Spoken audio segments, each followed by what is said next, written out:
పరలోకం కావాలంటే పాపాన్ని విడవాలి. సంపూర్ణ పరిశుద్ధులే అందులో చేరతారు.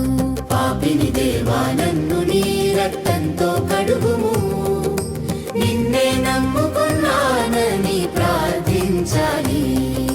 చెప్పలేని ఆనందం నీకు కలుగుతుంది. ప్రభువే నీ హృదయంలో నివసిస్తాడు.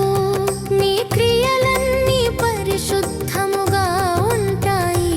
ఆయన రాకడ వరకు నిన్ను నడిపిస్తాడు.